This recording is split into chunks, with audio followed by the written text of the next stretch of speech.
When did this start? You know a video could be genuinely useful, yet you cannot stay with it. Your thumb keeps dragging you toward the next clip. You know work and study actually matter, yet focusing for even half an hour feels almost impossible. The phone follows you everywhere. You scroll while waiting for someone. You scroll while walking. Even when you shower, get ready, or do chores, you need audio playing in the background. And if you are not watching videos, you check your social feed or another app. You simply cannot settle down. By the end of this video, you will understand how to put down the phone, step away from games and other forms of digital temptation, and get back to meaningful work. We are going to examine the dopamine trap and what you can do about it. Dopamine is a neurotransmitter in the brain. Most people think dopamine creates pleasure. That is not quite right. Dopamine creates wanting. It supplies the motivation to pursue something. It is not the feeling you experience after you get the reward. Its job is to make you go after it. To see how powerful that drive can be, consider a famous experiment. Neuroscientists implanted an electrode in a rat's brain. Whenever the rat pressed a lever, the electrode stimulated dopamine activity.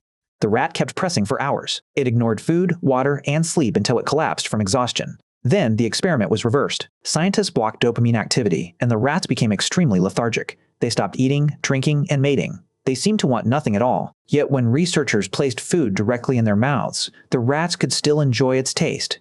They had not lost the ability to feel pleasure. They had lost the motivation to get up and seek it. Humans are influenced by the same basic system. The brain uses dopamine signals to decide what deserves priority. When a behavior produces a weak signal, it is harder to feel motivated. When it produces a strong signal, you want to repeat it again and again. What kinds of activities trigger dopamine? Anything you expect to reward, you can do it. Eating, drinking, exercising, and reading all involve dopamine. Motivation for nearly every human action relies on it. But some rewards are immediate and intense. Rich food, video games, and sexually explicit entertainment can create much stronger anticipation than activities whose benefits arrive slowly. Before you even begin, your brain predicts a bigger reward and increases the urge to act. Short-form video is especially effective at exploiting this system. The algorithm learns what you like and keeps serving more of it. You enjoy one clip, and the next one may be even better. If you dislike a clip, that does not matter. Keep scrolling, and another rewarding one will appear. The rewards arrive rapidly, one after another, so dopamine rises before you even open the next video because your brain expects frequent pleasure. The signal can become overwhelming. When you are not scrolling, you think about scrolling. While watching one clip, you are already anticipating the next. The constant bombardment makes it harder and harder to sit still and focus. The most important part is a biological process called homeostasis. Its purpose is to keep the body's internal chemical and physical conditions in balance. When something moves too far in one direction, the body compensates. When you are cold, you shiver to generate heat. When you are hot, you sweat to cool down.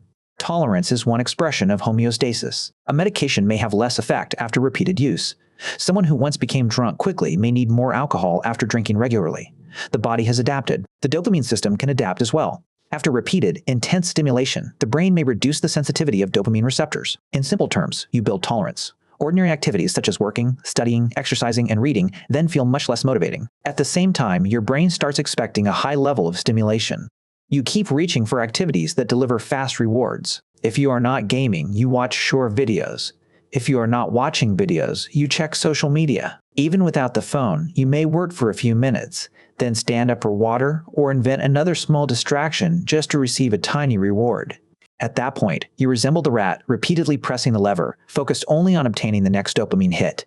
One proposed solution is a dopamine detox. Choose one complete day and step away from entertainment.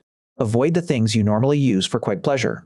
Do not browse the internet, play games, scroll on your phone, listen to music, watch movies, or eat your favorite indulgent foods. The basic idea is to remove external sources of instant gratification for one day. You will probably feel bored. Stay with that boredom. You can eat normal meals, reflect on your life, and let your mind slow down.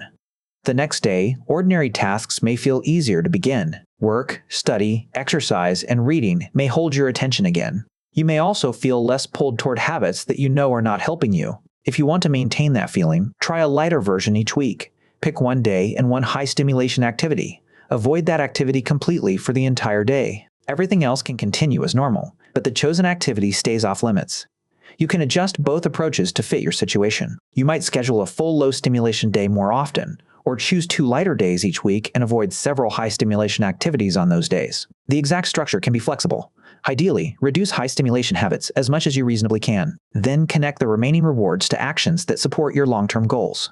Use the things you already enjoy as rewards for completing useful tasks. Write down the valuable activities you tend to avoid: reading, exercising, taking a course, or completing focused work. Only after finishing one of those tasks do you allow yourself a high stimulation reward.